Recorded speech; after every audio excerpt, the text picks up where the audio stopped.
బీబీఏలో university second rank, third rank సాధించడం Sun international విద్యార్థులకే సాధ్యం. భరద్వాజ్ గారు, అఖండ 2కు సంబంధించి ఒక ఇంట్రెస్టింగ్ టాపిక్ ఒకటి రన్ అవుతుంది. ఎందుకంటే వాళ్ళ కాంబినేషన్కి ఉన్నటువంటి క్రేజ్ మనం చూసాం ఆల్రెడీ. హ్యాట్రిక్ కొట్టారు, హ్యాట్రిక్ కాంబినేషన్ అఖండ పెద్ద హిట్. దాని సీక్వెల్ రాబోతున్న సినిమా. అవును, దాంట్లో మార్పులు చేస్తున్నారు, ఏవో మార్పులు జరుగుతున్నాయని చెప్పేసి బయట నడుస్తుంది టాక్. ఏంటి పరిస్థితి? మార్పులు చేయాల్సిన అవసరం ఉందంటారా మీకు? వాళ్ళు రాసుకున్న స్క్రిప్ట్ ఏంటో మనకు తెలియదు ఇంతవరకు. అంటే అఖండ పార్ట్ 1 చూసాం మనం. అవును, పార్ట్ 1లో ప్రధానంగా చర్చించింది ఏంటంటే భారతీయ సాంప్రదాయము, సంస్కృతి విచ్ఛిన్నమవుతోంది. ఈ విచ్ఛిన్నమవుతున్నటువంటి సంస్కృతిని కాపాడుకోవాల్సినటువంటి అవసరం ఉంది. దీనికి దైవశక్తి తోడై ఒక మనిషిని తన రిప్రజెంటేటివ్గా పంపిస్తుంది. తను ఈ ఈ డిజార్డర్ని తిరిగి ఆర్డర్లో పెడతాడు అనే పద్ధతిలో ఆ సినిమా నడిపాడు.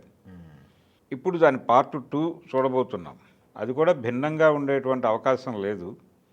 అంటే వ్యవస్థలు ఎలా కలుషితమయ్యాయి అనే ధోరణిలో స్క్రిప్ట్ రాసుకున్నట్టుగా మనకు ఒక సమాచారం వచ్చింది. మొదట వినిపించిన మాట అది, స్క్రిప్ట్ డిజైనింగ్ అప్పుడు వినిపించిన మాట. ఇది ఇప్పటికీ స్క్రిప్ట్ డిజైనింగ్లోనే ఉంది. అది ఇంకా సెట్స్ మీదకి వెళ్ళలేదు వాళ్ళు. అవును, ఆల్రెడీ ఒక సినిమా చేస్తున్నాడు ఆయన, బాలకృష్ణ గారు. అది అయిన తర్వాత దీనిలోకి వస్తాడు.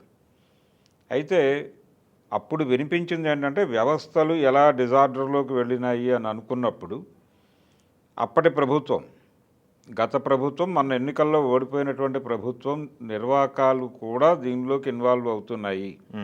వాళ్ళు రకరకాల ప్రాంతాల్లో చేసినటువంటి విన్యాసాలు అవి ఎటువంటి ఇబ్బందులు కలిగిస్తున్నాయి, ఇక్కడ ఉన్నటువంటి ధర్మానికి కానీ వీటికి కానీ అనే ధోరణిలో కొంత నడిచింది స్క్రిప్టు.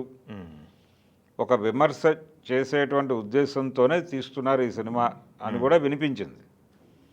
కానీ ఇప్పుడు కొత్తగా వస్తున్నటువంటి ప్రచారం ఏంటంటే, కొత్తగా ఆ సినిమా గురించిన బయట జరుగుతున్న ప్రచారం చూస్తే ఇవన్నీ కూడా ఇప్పుడు అయిపోయింది కదా, ప్రభుత్వం లేదు కదా, స్క్రిప్ట్ మారుతున్నారు, ఇంకా స్క్రిప్ట్ మారుస్తున్నారు అన్న పద్ధతిలో మాట్లాడుతున్నారు. కానీ మార్చాల్సిన అవసరం లేదు. అంటే వ్యవస్థలు ఎలా పొల్యూట్ అయినాయి అంటే అందులోనేమో ధర్మభ్రష్టత సమాజంలో ఎలా ఉంది అనేది డిస్కస్ చేశారు అంతవరకే. అంటే దేవాలయ పరిరక్షణోద్యమం వీటన్నిటిని లింక్ చేశారు దానిలో అఖండలో.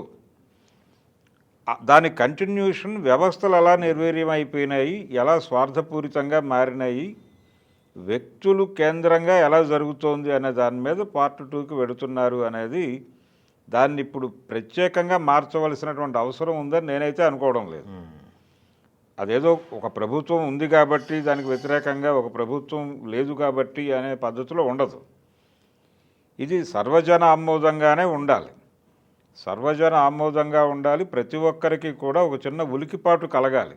సినిమా చూస్తున్నప్పుడు కనెక్ట్ అవ్వాలి. అవును, గట్టిగా కనెక్ట్ అవ్వడం మాత్రమే కాదు, వాడు ఉలిక్కి పడాలి. అరే ఇది మనం చూసాం, మన జీవితంలో అనుభవించాం, ఇది ఎక్కడో జరిగింది అన్నట్టుగా ఒక చిన్న ఉలికిపాటు కావాలి. అది కలిగించగలిగింది అఖండ. అవును, కలిగించడం వలన సినిమా ఆ రేంజ్ హిట్ అయింది. రెండోది, అప్పటికే జనాలలో ఆ ప్రచారం ఉంది. జనాలలో ఉన్న అభిప్రాయాలని చాలా బలంగా ఎంబోజ్ చేసి చూపించగలిగాడు ఈయన. తన పెర్ఫార్మెన్స్ ద్వారా దాన్ని జనం హృదయాల్లోకి తీసుకెళ్ళగలిగాడు బాలకృష్ణ. ఈ రెండు కలిసి ఆ సినిమాకు ఒక పెద్ద రేంజ్ హిట్ ఇచ్చినాయి. అవును, ఇప్పుడు వ్యవస్థలు ఎలా పొల్యూట్ అయినాయి అనేది చెప్పడానికి మొహమాట పడాల్సిన అవసరం లేదు. మొహమాట పడాలి అని బోయపాటి అనుకోడు. అవును, ఎందుకంటే ఆ ఫోర్స్ ఉండాలి. విమర్శ చేసేటప్పుడు ఆ ఫోర్స్ లేకపోతే కుదరదు. అవును, ఇదేదో కూటమి ప్రభుత్వం వచ్చింది కాబట్టి మనం సాఫ్ట్గా వెళ్ళాలనుకోవడానికి ఇది కాదు. ఇది వేరు, ఇది సినిమా, ఇది ఫిక్షన్. ఆ సినిమాలు కూడా అట్లా ఉండవాలండి, అట్లా ఉండవు. ఆ ధోరణిలో వెళ్ళే డైరెక్టర్ కూడా కాదు ఆయన. ఆయన టోటల్గా వ్యవస్థలో అది, పైగా ఒక తెలుగులోనే రిలీజ్ చేయాలని కూడా అనుకోవడం లేదు వాళ్ళు. దీన్ని కొంచెం సౌత్ ఇండియన్ సినిమాగా అయినా తీసుకెళ్ళాలి అనేటువంటి మార్కెట్ పెంచుకునే ఉద్దేశంతో ఉన్నారు ఇప్పుడు. ఈ మార్కెట్ ఎక్స్పాన్షన్లో భాగంగా దీన్ని వ్యవస్థకు సంబంధించిన సినిమాగానే తీసి దాన్ని ఇతర భాషల్లో, కనీసం దక్షిణాది భాషల్లోనైనా సరే ఈ సినిమాని ప్రమోట్ చేయాలి అనే ఉద్దేశంతో ఉన్నాడు. ఇంకొక మాట అంటే పాన్ ఇండియా ప్రాజెక్ట్గా దీన్ని డిజైన్ చేస్తున్నారు అనే మాట మనం విన్నది. అవును, ఆర్టిస్టులు కూడా సంజయ్ దత్ కనుక అంటున్నారు. అదే వీళ్ళందరినీ సంజయ్ దత్ని తీసుకొస్తున్నారు. ఆల్రెడీ పార్ట్ 1లోనే ఆయన యాక్ట్ చేసి ఉండాలి, అడిగారు అనే ప్రచారం జరిగింది అప్పుడు, కానీ రాలేదు. కానీ ఈ సినిమాలో డెఫినెట్గా సంజయ్ దత్ వస్తున్నాడు అనేది వినిపిస్తోంది. వస్తే దీన్ని పాన్ ఇండియా లెవెల్లోనే ప్రమోట్ చేస్తారు. అందుకని ఇది వ్యవస్థకి సంబంధించిన అవకతవకల మీద మాత్రమే నడుస్తుంది. ధర్మభ్రష్టత అనేది వ్యవస్థలలో ఎలా రిఫ్లెక్ట్ అవుతోంది, ఎలా ప్రతిఫలిస్తోంది అనే దాని మీద కథ నడుపుతారు. దాన్ని సెటరైట్ చేయటానికి ఒక శక్తి ప్రయత్నం మొదలు పెడితే ఎటువంటి అడ్డంకులు ఎదురవుతాయి, దాన్ని ఎలా పరిష్కరించుకుని ముందుకెళ్తాడు అనే దాని మీద అఖండ 2 ఉండబోతోంది. కాబట్టి దీనిలో విమర్శకు సంబంధించి డోసేజ్ తగ్గించటమో లేకపోతే స్క్రిప్ట్ మార్చుకునే ఆలోచన చేయటమో ఇది జస్ట్ స్పెక్యులేషనే తప్ప స్క్రిప్ట్లో మార్పులు ఉంటాయని నేనైతే అనుకోవడం లేదు. పైగా ఈ చెబుతున్న పద్ధతులు ఇప్పుడు మార్పుల కోసం వాళ్ళు చెబుతున్నటువంటి ప్రాతిపదికలు స్క్రిప్ట్ మారటం అనేది జరగదు. కాబట్టి స్క్రిప్ట్లో మార్పేం లేదు. అది డెఫినెట్గా పాన్ ఇండియా మార్కెట్ని అడ్రస్ చేయబోతున్నారు వాళ్ళు. పాన్ ఇండియా కాకపోయినప్పటికీ సౌత్ ఇండియా మార్కెట్ని అయితే క్యాప్చర్ చేస్తారు. మార్కెట్ పెంచుకోకపోతే బడ్జెట్లు వర్కౌట్ అవ్వవు. అది ఇప్పుడు ప్రధానంగా డైరెక్టర్ల ముందు ఉన్నటువంటి ప్రశ్న.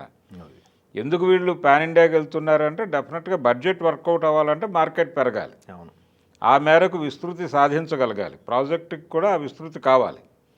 అందుకని డిజైనింగ్లో చాలామందిని తీసుకొస్తారు. ఇప్పుడు మనకు వినిపిస్తున్న పేరు సంజయ్ దత్ ఒకటే, ఇంకా ఎవరెవరు వస్తారనేది చూడాలి. మొదలయ్యే టైంకి సౌత్ ఇండియా నుంచి కూడా ఒకళ్ళిద్దరు కనిపించవచ్చు, అలాగే నార్త్ నుంచి ఇంకొకళ్ళని పెట్టవచ్చు.